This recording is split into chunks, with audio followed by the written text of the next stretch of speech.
రేపటి నుండి ప్రారంభం కానున్న తెలంగాణ అసెంబ్లీ సమావేశాల్లో ఏ అంశాలు చర్చకు వచ్చే అవకాశం ఉందన్న దానిపై తెలంగాణ జనసమితి పార్టీ అధ్యక్షులు ప్రొఫెసర్ కోదండరాంతో మా ప్రతినిధి నవీన్ ఫేస్ టు ఫేస్. నమస్కారం, V3 న్యూస్కి స్వాగతం. నేను దుమ్మాజి నవీన్. ఈరోజు మనతో పాటు TJS పార్టీ అధ్యక్షులు ప్రొఫెసర్ కోదండరాం గారు ఉన్నారు. రేపటి నుంచి జరగబోయే అసెంబ్లీ సమావేశాలలో ముఖ్యంగా ఏ అంశాలు చర్చకు వచ్చే అవకాశం ఉందనే విషయాలు మనం వారిని అడిగి తెలుసుకుందాం. సార్ చెప్పండి. రేపు అసెంబ్లీలో గవర్నమెంట్ అయితే ప్రధానంగా ఈ రెవెన్యూ చట్టం గురించి బిల్లు తేవాలి, ఆ బిల్లు ఆమోదం పొందాలనే ఆలోచనతో ఉన్నట్టు తెలుస్తున్నది. గవర్నమెంట్ సంబంధించినంత మేరకు అది ప్రధానమైన అంశంగా ఉంది. కానీ మనం ప్రజల కోణం నుంచి చూసినప్పుడు వాస్తవానికి చాలా అంశాలు చర్చకు రావాల్సి ఉంది. మొట్టమొదటిది ఏంటంటే కోవిడ్కు సంబంధించిన పరీక్షలు కానీ, అదేవిధంగా కోవిడ్కు సంబంధించిన చికిత్స కానీ, ఈ రెండు విషయాల్లో కూడా ఇంకా చాలా మెరుగుపడాల్సిన అవసరం ఉంది. కోర్టు ఉత్తర్వుల వల్ల, బయట వివిధ వర్గాల నుంచి వచ్చిన ఒత్తిడి వల్ల కొంత మార్పు అయితే మనకు కనబడుతుంది. హైదరాబాద్లో కానీ కొన్ని ముఖ్య ఆసుపత్రుల్లో కానీ కొంత అక్కడ పరిశుభ్రత పెరిగింది, ఉన్న పరికరాలు పనిచేస్తున్నాయి. ఇతర జిల్లాల నుంచి కొన్ని చోట్లైనా కనీసం అక్కడ సిబ్బందిని పోస్టు చేసి వాటిని నడిపించే ప్రయత్నం చేస్తున్నారు. కానీ ఇప్పటికీ కూడా జిల్లాల్లో కనుక మనం వెళ్తే సిబ్బంది లోపం అనేది ఉంది. కావలసిన నర్సులు లేరు, కావలసినంతమంది టెక్నికల్ పారామెడికల్ సిబ్బంది లేరు, అదేవిధంగా డాక్టర్లు కూడా లేరు. ఇది ఇవాళ చాలా ఇబ్బంది పెడుతున్నది చాలామందిని. కాబట్టి ఈ విషయంలో గవర్నమెంట్ ఇంకా చొరవ తీసుకొని డబ్బులు కూడా కేటాయించి ఆసుపత్రులను తక్షణం బాగు చేయాల్సిన అవసరం ఉంది. ఆ మేరకు కోర్టు ఇచ్చిన ఉత్తర్వులను, గవర్నమెంట్ తెచ్చిన ఆర్డర్లను కూడా అమలు చేయాలి. రెండో సమస్య ఇంకా చాలా కీలకమైంది ఏంటంటే ప్రైవేట్ ఆసుపత్రులపై నియంత్రణ లేదు, శూన్యం. ఆ నియంత్రణ కోసం ప్రభుత్వం కొంత సీరియస్గా చిత్తశుద్ధితో ప్రయత్నించాలి. వాళ్ళు ఏమి హామీ ఇచ్చిండ్రో, ఏ ఉత్తర్వులు జారీ చేసినరో వాటిని అమలు చేయమని అడుగుతున్నాం. ఈ ఎపిడమిక్స్ డిసీజెస్ యాక్ట్ ప్రకారము ప్రభుత్వం ఈ ఆసుపత్రులపైన అధికారాన్ని చెలాయించడానికి వెసులుబాటు ఉంది. అదేవిధంగా ఈ డిజాస్టర్ మేనేజ్మెంట్ యాక్ట్, ప్రకృతి విపత్తులకు సంబంధించిన చట్టం కూడా అవకాశం ఇస్తుంది. వాటిని ఉపయోగించి సరిగ్గా నియంత్రించవచ్చు. ప్రభుత్వ జీవోలు ఉన్నాయి, 13 నంబర్ జీవో అనుకుంటా. వాటిలో అవసరమైతే ఏ వ్యవస్థనైనా మేము హస్తగతం చేసుకొని నడపచ్చు అని ఉంది. అవన్నీ కూడా ప్రభుత్వం సీరియస్గా చేయాలని చెప్పి ఈ సందర్భంగా డిమాండ్ చేస్తున్నాం. ఈ విషయాలపైన అసెంబ్లీలో చాలా చర్చ జరగాలి. అది మొదటి అంశం నా దృష్టిలో. రెండోది వరదలతో జరిగిన ఆస్తి నష్టం, ప్రాణ నష్టం, పంట నష్టం, వీటన్నింటి విషయంలో ప్రభుత్వం ఒక విధానాన్ని ప్రకటించాల్సి ఉంది. ఇదివరకటి పద్ధతులు, పరిస్థితులు వేరు. ఇప్పుడేమో డిజాస్టర్ మేనేజ్మెంట్ ప్రకారం వరదలు వచ్చినప్పుడు కొంత నిధిని వాళ్ళు ఏర్పాటు చేసుకొని ఆ వరదల్లో నష్టపోయిన వారికి అందరికీ నష్టపరిహారం ఇవ్వాలి. ప్రాణ నష్టం జరిగినా, పంట నష్టం జరిగినా పరిహారం ఇవ్వాలి, ఆస్తి నష్టం జరిగినా పరిహారం ఇవ్వాలి. దానికి సంబంధించి ప్రభుత్వం ఒక వైఖరిని ఇప్పటి వరకు కూడా ప్రకటించలే. పంటలకు సంబంధించి అధికారులు అయితే రాసుకొని పోతున్నారు, కానీ ఇప్పటి వరకు ఇంకా హామీ లేదు. అదేవిధంగా పంటల బీమా కూడా ఈసారి మన దగ్గర అమలు కాలేదు, ఆలస్యంగా వచ్చింది. అది కూడా ఇప్పుడు దాన్ని అమలు చేయటానికి వీలు లేదు. అది ఆ పద్ధతుల్లో ఉంది. సెప్టెంబర్ తర్వాత వానలు కురిస్తే, ఆగస్టులో వర్షాలు లేకపోతే, అట్లా శరాలు పెట్టడంతో అది ఉపయోగించడానికి వీలు లేకుండా ఉంది. దాని సవరణ గురించి, భవిష్యత్తులో పంటల బీమా గురించి ఆలోచించాలి. మూడోది అంశము ఇంకా చాలా తీవ్రంగానే మనం చర్చ చేయాల్సింది ఆన్లైన్ పాఠాలు. ఇవి ఆన్లైన్ పాఠాల్లో ఉన్న రెండు ఇబ్బందులు ఏంటంటే చాలామందికి ఈ కనెక్షన్లు, సెల్లులు లేకపోతే టీవీలు లేవు. వాళ్ళకి ఏం చేయాలి, వాళ్ళకి ఎట్లా విద్య అందిస్తారు, అదాని విషయమై ప్రభుత్వం కొంత ఆలోచన చేయాల్సి ఉంటుంది. చాలామందికి ఇప్పుడు సెల్ ఫోన్ ఉన్నా దానికి కావలసిన డేటా బ్యాకప్ లేదు. నిన్న ఒక తెలిసిన వాళ్ళకి అడిగితే చెప్తున్నారు, నెలకు 2 నుంచి 3 వేల రూపాయల అదనపు ఖర్చు వస్తుంది. ఫీజును ఎట్లా వసూలు చేస్తున్నారు బలవంతంగా. ఇది కూడా దాదాపు తడిసి మోపెడు అన్నట్టు ఆ రకంగా ఇది సమానమైన ఖర్చు ఉంది. మరి వీటన్నింటి విషయంలో గవర్నమెంట్ తన ప్రకటన. మూడోది ఏంటంటే కోవిడ్ కారణంగా బతుకుదెరువు కోల్పోయినరు ప్రైవేట్ టీచర్లు, లెక్చరర్లు, ప్రైవేటు సంస్థల్లో పనిచేసే ఇతర ఉద్యోగులు, ఆటో డ్రైవర్లు, రకరకాల వృత్తులు, ప్రత్యేకించి చేతి వృత్తులు, అందులో మనం ముఖ్యంగా చెప్పుకోవాల్సింది ఈ చేనేత కార్మికులు. మరి వీళ్ళందరికీ బతుకు తెరువు ఏమన్నా దొరుకుతుందా, కల్పిస్తారా అని మనం డిమాండ్ చేస్తున్నాం. కానీ దాని మీద ఇప్పటి వరకు ప్రభుత్వం నుంచి స్పందన లేదు. ఈ విషయం పైన కూడా చర్చ జరగాల్సినటువంటి అవసరం ఉంది. తర్వాత ఈ కాంట్రాక్టు అవుట్సోర్సింగ్ వాళ్ళని విచ్చలవిడిగా తీసి పారేస్తున్నారు. వాళ్ళందరినీ కూడా తిరిగి విధుల్లోకి తీసుకోవాలని డిమాండ్ చేస్తున్నాం. సుప్రీంకోర్టు తీర్పును దాని వెలుగులో హైకోర్టు, రాష్ట్ర హైకోర్టు కూడా వాళ్ళకు కూడా సమాన పనికి సమాన వేతనం ప్రాతిపదికన జీతాలు పెంచాలి అని ఆర్డర్ ఇచ్చింది. ఆ ఆర్డర్ కూడా అమలు కావాలని డిమాండ్ చేస్తున్నాం. ఇవన్నీ కూడా ఇవాళ మన దృష్టిలో అయితే చాలా కీలకమైనటువంటి అంశాలు, చర్చ జరగవలసినటువంటి విషయాలు. వాటితో పాటు మరి ఇవాళ ఈ ఎల్ఆర్ఎస్ ఒకటి వచ్చింది. ఎల్ఆర్ఎస్ రెగ్యులరైజేషన్ అంటున్నారు. ఎప్పటికో వెనకటికి భూములు కొనుక్కున్నారు, పాపం 10-20 ఏళ్ల క్రితం కొనుక్కున్నారు. సాధారణంగా మన దగ్గర భూములు ప్లాట్లు కొనుక్కోవటం అనేది 1920 తర్వాతనే స్టార్ట్ అయ్యి 1990 తర్వాత ఎక్కువ స్టార్ట్ అయింది. అంతకుముందు ఈ భూములు కొనే దాని మీద అంతగా మోజు లేదు ఎవరికి కూడా. మనకి ఏమవసరం, మనకి ఇల్లు ఉంది కదా అనే ఆలోచన. మహా అయితే ఇంట్లో 2 పిల్లలు ఉంటే వాళ్ళ కోసం చెరొక ప్లాట్ అన్న పద్ధతుల్లో అట్లా తప్ప ఈ రకంగా ఇది లేదు ఇది. మరి ఇప్పుడు ఇవాళ భూములు కొనుక్కున్న దానికంటే రెట్టింపు ఖర్చు అవుతుంది చాలా చోట్ల. చాలామంది ఏమంటున్నారంటే దిగువ మధ్య తరగతి పేద ప్రజలు ఏదో ఆశపడి కొనుక్కున్నాం, పిల్లల పెళ్ళిళ్ళకో చదువులకో అక్కరకు వస్తుంది, రేపు ఎప్పుడైనా నగరం విస్తరిస్తే ఇల్లు కట్టుకొని విశాలంగా ఇల్లు కట్టుకొని ఉండొచ్చు అనే ఆశతో కొనుక్కుంటే ఇప్పుడు దానికి మేము కట్టడానికి మా దగ్గర పైసలు లేవు, అమాంతంగా భూమి విలువ పడిపోయింది.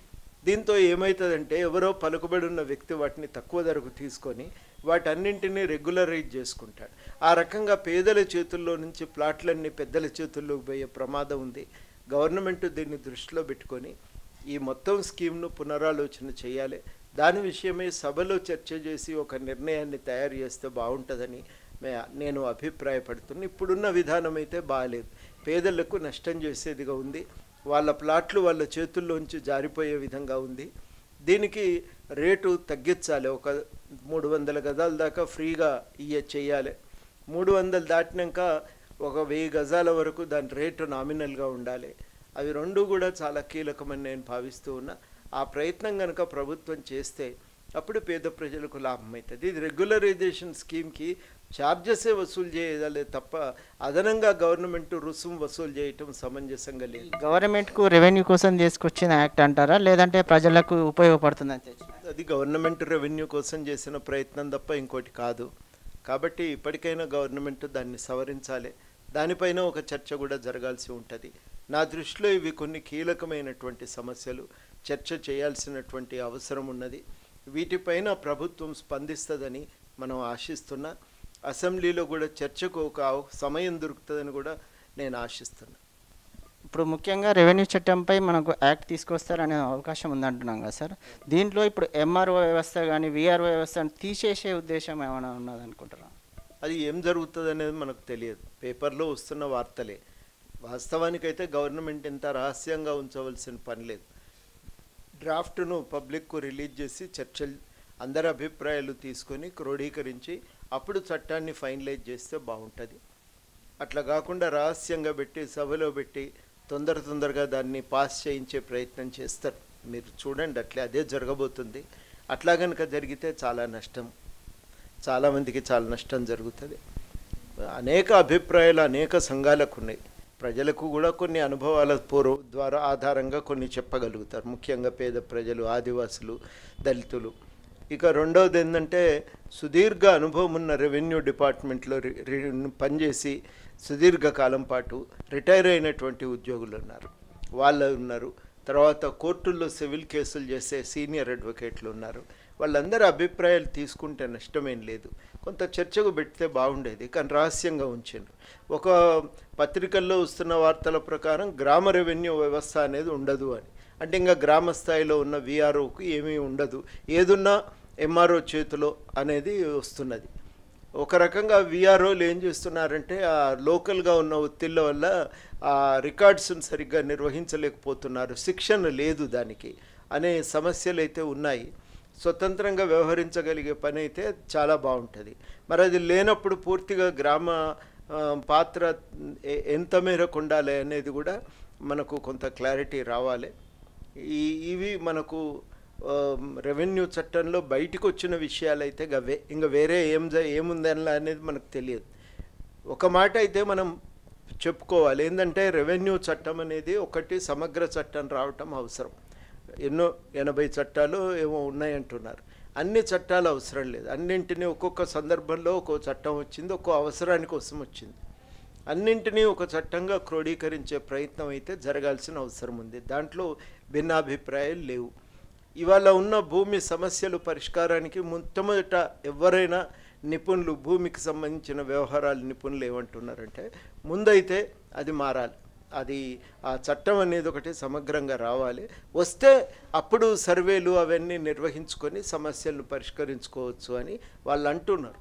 కాబట్టి ఇవన్నింటినీ మనం దృష్టిలో పెట్టుకొని ఇవాళ గవర్నమెంటు ఈ చట్టం గురించి కొంత చర్చ చేసి కొంత చట్టాన్ని ఒక కొత్తదాన్ని తేవటం అయితే అవసరం.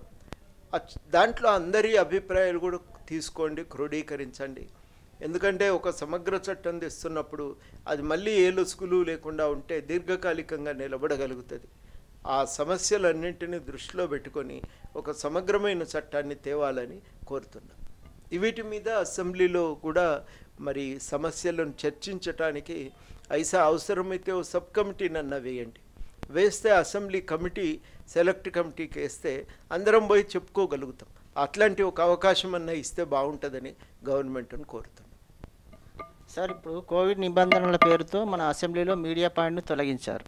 మనకు అసెంబ్లీలో ప్రతిపక్షాలకు మాట్లాడే అవకాశం లేనప్పుడు ప్రతిపక్ష పార్టీలు మనకు మీడియా పాయింట్ దగ్గరకు వచ్చి వారి ఆవేదనలు కానీ వారి సమస్యలు కానీ మీడియా పాయింట్ దగ్గర చెప్పుకునేవారు. కానీ ఇప్పుడు అలాంటి మీడియా పాయింట్ను అసెంబ్లీ నుంచి తొలగించారు. ఇప్పుడు వారి సమస్యలను ఎక్కడ సమస్య కదా మరి, ఇప్పుడు ఎక్కడనో రోడ్డు మీద ఎన్నో పెట్టుకుంటారు పాపం, ఆడ కూడా ఉండనియరు. గుంపుగా ఉంటే కోవిడ్ వస్తుందని చెప్పి తరిమేస్తారు. వాస్తవానికి ఆడ కుదరదనుకుంటే ఇటు పబ్లిక్ గార్డెన్లో పెట్టుకోవచ్చు ఒక మీడియా పాయింట్ని. మరి దానికి గవర్నమెంట్ అనుమతించాలి. మీడియా ద్వారానే కదా ప్రపంచానికి చేరేది. ప్రభుత్వం చెప్పేది, ప్రభుత్వం చూయించేది మాత్రమే అందరికీ తెలవాలి అంటే అది కరెక్ట్ కాదు. లోపల జరిగిన చాలా విషయాలు ఇతర మీడియా ద్వారా కూడా మనకు తెలవటానికి సౌకర్యం అయితే ఉండాలి. ఆ వెసులుబాటును ప్రభుత్వం కల్పించాల్సిన అవసరం ఉంటుంది. ఇంకోటిసారి మనకు నీళ్లు నిధులు అనే కాన్సెప్ట్ మీద మన తెలంగాణ నుంచి పోరాటం చేస్తాం. కానీ ఇప్పుడు మన తెలంగాణ రాష్ట్రంలో ప్రాజెక్టుల పేరుతో దోపిడీ జరుగుతుందని మీరు భావిస్తున్నారు? దాని విషయంలో చాలా అవకతవకలు అయితే ఉన్నాయి. తొందరపాటు రీఇంజనీరింగు, నిపుణులతో చర్చించకుండానే రీఇంజనీరింగ్ చేయటం, దాంట్లో ఏమన్నా ప్రజలకు కూడా ఏమన్నా సూచనలు ఉంటే తీసుకోవాలండి. ఎప్పుడైనా ఏం తెలియదు అని అనుకోవద్దు. ఈ అనేక చెరువులు, అది రామప్ప పాకాల చెరువు కాడి నుంచి మీరు స్థానికంగా అక్కడ ఉన్నటువంటి ధర్మసాగర్ చెరువు వరంగల్లో స్థానిక పురాణాలు ఉన్నాయి. అవన్నీ పుక్కిడి పురాణాలని ఇంకొట్టేయటానికి వీల్లేదు. ఈ మౌఖిక చరిత్ర ప్రకారం చాలా చోట్ల సాధారణ ప్రజలు ఒక పాత్ర పోషించారు. ధర్మసాగర్ కట్టినప్పుడు అక్కడ 2 సార్లు కట్టగడితే తెగిపోయింది. తెగిపోయిన తర్వాత మళ్ళీ 3వ సారో 4వ సారో కడతా ఉంటే అక్కడ గొర్రెలు కాసుకునే వ్యక్తి, మీ రాజు ఆలోచించకపోయా మీరన్నా ఆలోచించకపోతే ఇట్లా కట్టబోస్తారా అని అన్నాడు. అంటే ఏం చేయమంటావు అంటే, నా గొర్రెలను నడిపి చూపిస్తే ఆ తొవ్వలు పోయిస్తే అది నిలబడుతుంది, లేకపోతే ఆగదని చెప్పింది. ఆయన నడిపించి ఇగో ఈ తొవ్వలు ఇట్లా పోయండి అని చూపించాడు. ఆ పద్ధతిలో కట్టబోసినాక అది నిలబడ్డది. మా నాయనమ్మతో ఊకనేది గోదావరి నీళ్ళు ఎట్లా వాడుకోవాలంటే, గోదావరి ఒడ్డున ఉండి ముఖ్యంగా అక్కడ ఉండే రైతులు, లేకపోతే ఆడ పసులు కాసుకుంటూ గోదావరి ఒడ్డెంబడి తిరిగేటోళ్ళు ఉంటారు. వాళ్ళని అడిగితే కరెక్ట్గా చెప్తారు. ఏ ఎత్తు నుంచి నీళ్లు తీసుకుంటే లాభం, ఎక్కడి నుంచి నీళ్లు తీసుకుంటే లాభం అనేది అనుభవపూర్వకంగా వాళ్ళకి తెలిసినంత ఎవరికి తెలియదు. కాబట్టి అట్లాంటి వాటిని క్రోడీకరించే ప్రయత్నం చేయాలి. అవన్నింటినీ జోడించుకోగలిగితే, నిపుణులన్నింటినీ క్రోడీకరించి దానికి ఒక తుది రూపం ఇస్తే అప్పుడు ఉపయోగకరంగా ఉంటుంది. కానీ ఇట్లా హడావిడిగా ఎవరో ఒకరిద్దరు వ్యక్తులు కాంట్రాక్టర్ల ప్రయోజనాల కోసం రీడిజైన్ చేస్తే నిధులు దుర్వినియోగం కావా? ఇలా ఒక్క కాళేశ్వరం ప్రాజెక్ట్నే కనుక రీడిజైన్ చేయకపోతే ఇవాళ వచ్చిన ప్రయోజనం ఏంటి? వరద వచ్చిన కొద్దీ నీళ్ళు వెళ్ళిపోతున్నాయి. వరద అయిపోయాక మిగిలిన నీళ్ళను మనం ఎత్తిపోసుకోవాలి. నిజంగా అదే మనం తుమ్మిడిహెట్టి కాడ కడితే వచ్చిన వరదను మళ్లించుకుంటూ వెళ్ళిపోయే వాళ్ళం కదా. ఎంత వీలైతే అంత మళ్లించుకుంటూ పోయేవాళ్ళం. రెండో మార్గం ఏంటంటే అన్ని నీళ్లు తుమ్మిడిహెట్టి ఎల్లంపల్లి కాడి నుంచి ఇయ్యకూడదు అనుకుంటే దిగువన ఎక్కడికక్కడ ఇప్పుడు కట్టిన మాదిరిగానే గోదావరి నది మీద కట్టలు కట్టి ఆ నీళ్ళని ఎక్కడికక్కడ మనం మళ్లించుకుంటే ఆ వరదను మనం ఉపయోగించుకోవటానికి సౌకర్యం ఉంటుంది. ఇయ్యాలేంది వరదను వాడుకునే సౌకర్యం లేదు. కాబట్టి దీనివల్ల మనం ఆశించిన ప్రయోజనం దక్కటం లేదు. 160 టీఎంసీలు వచ్చే పరిస్థితి కనబడతలేదు. మహా అయితే 50-60 టీఎంసీలు వస్తాయి. ఈ 50-60 టీఎంసీలు మాత్రమే వచ్చే పని అయితే మనం ఇంత ఖర్చు పెట్టడం ఎందుకు? 1,00,000 కోట్లు మనం జాగ్రత్త పడి ఉంటే మొత్తం తెలంగాణలో పెండింగ్ ప్రాజెక్టులు అన్నీ పూర్తయ్యేవి. ఇంకా కొన్ని కొత్త ప్రాజెక్టులు కూడా మనం కట్టుకోవడానికి అవకాశం ఉండేది. ఇవాళ వచ్చిన దానికంటే నీళ్ళు ఇంకా చాలా ఎక్కువ వచ్చేవి. కాబట్టి ఇది కాంట్రాక్టర్ల ప్రయోజనం కోసం కట్టడంతో నిధులు దుర్వినియోగమైనవి. నాయకులకు కమిషన్లు, కాంట్రాక్టర్లకు లాభాలు, ప్రజలకు మాత్రం ఒరిగిందేమి లేదు. ఇది జరిగిన వాస్తవం. ఇది మనం అందరం కనుక గ్రహించినట్టయితే ఇవాళ ఈ మొత్తం ఈ రీఇంజనీరింగ్ పేరుతో ఎంత మోసం జరిగిందనేది అర్థమవుతుంది. అంటే వీటిపైన మన టీజేఎస్ పార్టీ నుంచి ప్రత్యేకంగా ఏదైనా పోరాటం చేయదలుచుకున్నాం. మేము జేఏసీగా ఉన్న రోజుల్లోనే కాళేశ్వరం మీద ఒక సమగ్ర పథకం తెచ్చినాం. సమగ్రంగా విశ్లేషించి ఒక పుస్తకం తెచ్చినాం. అది కూడా నిపుణుల సలహాల మేరకి. అట్లాంటివి మిగతా కృష్ణానది ప్రాజెక్టుల మీద కూడా మేము పలు దఫాలుగా వ్యక్తం చేసినాం. తప్పనిసరిగా మీరు అన్నట్టుగా మొత్తం ఈ ప్రాజెక్టులకు సంబంధించిన లోపాల మీదనైతే విస్తృతమైన ప్రచారాన్ని నిర్వహించాలి అని అనుకున్నాం. వరంగల్, అది మహబూబ్ నగర్, నల్లగొండ, ఖమ్మం దాకా అనేక గ్రూప్ మీటింగులు పెట్టాలనే ఉద్దేశం కూడా ఉంది. ఆ ప్రయత్నం ఒకటి మేము సీరియస్గా చేయాలని ఈ మధ్యనే నిర్ణయించుకున్నాం. సార్, అలాగే ఇప్పుడు దుబ్బాక బై ఎలక్షన్స్లో టీజేఎస్ పార్టీ నుంచి మీరు పోటీ చేస్తున్నారు. టీజేఎస్ ఏం చేయాలనేది మొత్తం స్థానికంగా ఉన్న అందరినీ కూడా మాట్లాడి నిర్ణయం చేయాలి. తొందరలోనే మేము ఆ నిర్ణయం చేస్తాం. ఒక 2-3 వెళ్ళి అక్కడ ఆ నిర్ణయాన్ని ఫైనలైజ్ చేస్తాం. అది మేము అక్కడ మల్లన్న సాగర్ బాధితులు, ప్రాజెక్ట్ బాధితుల గురించి దానిపైన. మల్లన్న సాగర్ బాధితులకు చాలా అన్యాయం జరిగింది. అంత పెద్ద కట్ట అక్కడ అవసరం లేదు. అవేమో అద్భుతంగా పంటలు పండే భూములు. మంచిగా అవతలి ఒడ్డుకు ఉత్తరానికి పర్వతాలు ఉంటాయి, నీళ్లు గుట్టలు ఉంటాయి. ఆ నీళ్లు గుట్టల మీద నుంచి దక్షిణానికి వస్తాయి. అక్కడ వాగుపోతుంటుంది, ఆ వాగులో కలుస్తాయి.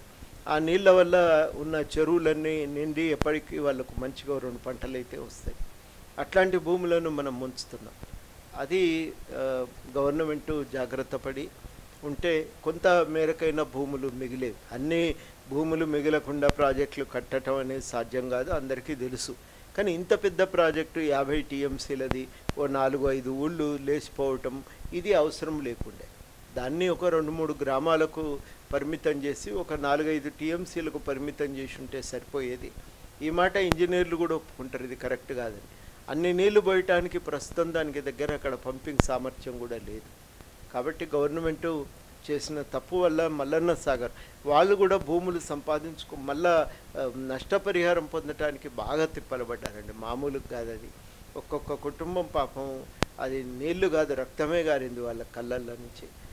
అక్కడి నుంచి వదిలిపెట్టిపోవటం, బయట ఎక్కడో ప్లాట్ కొనుక్కున్న వాళ్ళు కొంత విలువ పెరగటంతో సుఖంగానే ఉన్నారు. కానీ మిగిలిన చాలా కుటుంబాలు మాత్రం ఆవేదనలోనే బతుకుతూ ఉన్నాయి.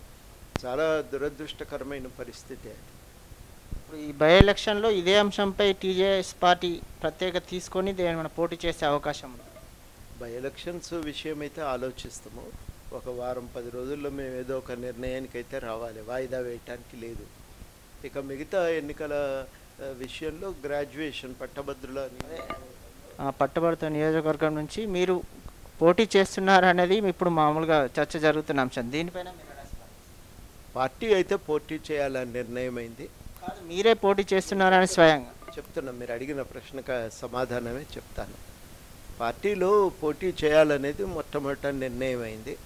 అయితే ఎట్లా ఉంటుంది, ఎవరైనా చేస్తే బాగుంటుంది అనే దాని మీద అన్ని స్థాయిల్లో చర్చ జరుగుతుంది. మేము అభ్యర్థిత్వాన్ని ఖరారు చేసి మేము అన్ని పార్టీలతో మాట్లాడాల్సింది. ఎందుకంటే చాలా సమస్యల మీద కలిసి కొట్లాడుతున్నప్పుడు కలిసి పనిచేయాల్సి ఉంటుంది. ఆ ప్రయత్నం ఒకటి చేయాలి. అవన్నీ చేసిన తర్వాత మేము అభ్యర్థిత్వాన్ని కూడా ప్రకటిస్తాం. పార్టీ ప్రకటిస్తుంది, దానిపైన కూడా ఒక స్పష్టత ఇస్తాం. మొన్న నీళ్లు నిధులపై జరిగిన అఖిలపక్ష సమావేశంలో ఎంపీ రేవంత్ రెడ్డి గారు ఒక మాట అన్నారు సార్. అదేంటంటే ప్రొఫెసర్ కోదండరామ్ గారు రాజకీయ పార్టీ కాకుండా ఆయన స్వయంగా వస్తే ఆయన ఒక పెద్దలాగా ఉంటే ఆయన కింద మేము అందరం కలిసి పనిచేయడానికి రెడీగా ఉన్నామని. ఇప్పుడు మొట్టమొదటి ఏంటంటే సరే వారే అన్నారు, ఇది మేము పబ్లిక్గా అనవలసింది కాదు, వారితో మాట్లాడాల్సి ఉండే అన్నారు కాబట్టి మేము దానిపైన వ్యాఖ్యానించటం సమంజసం కాదు. చాలా కీలకం ఏంటంటే ఏ ఉద్దేశంతో మాట అన్నారో తెలియదు. తాను వ్యక్తిగానా పార్టీగానా ఎట్లా అన్నారనేది తెలియదు. తెలియనప్పుడు మేము కూడా దానిపైన పబ్లిక్గా స్పందించడం అనేది కుదరదు. అది అనవసరంగా ఇప్పుడు ప్రతిపక్షాలం ఐక్యంగా ఉన్నాం కాబట్టి ఆ చర్చ అనవసరమైనటువంటి గందరగోళానికి దారితీస్తుంది. నష్టమేం జరగదు ఎవరికి, కానీ అనవసరమైన గందరగోళానికి దారితీస్తుందని మేము భావించడం. సరే వారు కూడా బహిరంగ చర్చ అవసరం లేదు అని అనుకున్నారు కాబట్టి ప్రస్తుతానికైతే ఆగుతాం. సమస్య ఏమొస్తుందంటే ఇప్పుడున్న రాజకీయాలు అనేవి అయితే బాగాలేవు. ఈ రాజకీయాలు పైసల చుట్టూ తిరుగుతున్నాయి. ఇవి పోవాలని అందరం కోరుకుంటున్నాం. పోవాలి కాబట్టి ఒక కొత్త తరహాగా రాజకీయాలు అనేవి రావాలి. కొత్త తరహా రాజకీయాల రూపకల్పనలో అందరికీ గంతే అనుభవం ఉంది కాబట్టి అందరం కలిస్తే ఒక కొత్త తరహా రాజకీయాలు అనేవి ఉనికిలోకి వస్తాయి. వాటిని రూపకల్పన చేయటానికి మేము కలిసి పనిచేస్తున్నాం అందరితోని. ఎవరి దగ్గర కూడా మేము వెనుకకు పోలేదు. ఎట్లా కలిసి పనిచేయాలనేది కూడా ఏ రకంగా ఈ రాజకీయాలను మార్చాలనే విషయంపై కూడా ఆలోచించుకోవచ్చు, తప్పులేదు. అందరం కలిసి కూర్చుందాం, ఆలోచించుకుందాం, ఒక మార్పు కోసం ప్రయత్నం చేద్దాం. ఇప్పుడు తెలంగాణకు పోరాటం చేసి మనం తెలంగాణ సాధించుకున్నామని చెప్తున్నాం కదా సార్, ఇప్పుడు మళ్ళీ పోరాటం చేసే అవకాశం ఏదైనా ఉందా? ఎందుకు లేదు, వస్తుంది. ఎన్ని సమస్యలు లేవు. మీరు చూసుకుంటూ వస్తే ఆదివాసీ ప్రాంతాల్లో అటవీ హక్కుల చట్టం అమలుగాక పాపం ఉన్న భూమి పోయి చాలా అవస్థలు పడుతున్నారు ఆదివాసులు. మామూలుగా చిన్న రైతుల దగ్గరికి వస్తే ఈ పెట్టుబడులు తట్టుకోలేక వాళ్ళు ఇబ్బంది పడుతున్నారు. కౌలు రైతులు కానీ సన్న రైతులు కానీ మీరు చేతి వృత్తులు అన్నీ కూడా కుప్పగూలిపోయి వాళ్ళు చాలా ఇబ్బందులు పడుతున్నారు. బతుకుదెరువు లేదు. బతుకుదెరువు ఎట్లా అనేది వాళ్ళు ఎవరికి తోస్తలేదు. ఓ పని దొరకక యువతీ యువకులు ఉద్యోగం కానీ పని కానీ దొరకక యువతీ యువకులు వాళ్ళ 100 రోజుల పని చేసుకొని బతకాల్సి వస్తుంది. 100 రోజుల పని తక్కువ పని అని దాన్ని మనం తక్కువ చూడాలని నేను అంటలేను. అది కూడా గౌరవప్రదమైన పని. కానీ యువతీ యువకులకు ఒక మంచి చదువు ఉంది, శిక్షణ ఉంది. అది సమాజంకు ఉపయోగపడాలి కదా. ఉపయోగపడకపోవటం అన్యాయం. ఇవాళ సడన్గా మీరు ప్రైవేట్ రంగాన్ని ప్రోత్సహించి ప్రభుత్వ రంగాన్ని కుప్పగూలిస్తే ఇవాళ మనకు అర్థమవుతున్నది ఏంటంటే ఈ ప్రభుత్వ రంగం పనిచేసే పరిస్థితి కనబడతలేదు. ఆసుపత్రులకు వస్తే అవి దోచుకుంటున్నాయి. స్కూళ్ళకు వస్తేనేమో ఫీజుల పేరు మీద విపరీతంగా వసూలు చేస్తున్నారు, చదువు కూడా చెప్తలేదు. ఈ 2 కారణాల వల్ల ఇవాళ గవర్నమెంట్ పెట్టిన మంచి స్కూళ్ళకు ఆసుపత్రులకు రష్ అయితే పెరిగింది. భాగస్వామి దాంట్లో వెళ్ళే వాళ్ళ సంఖ్య పెరుగుతున్నది.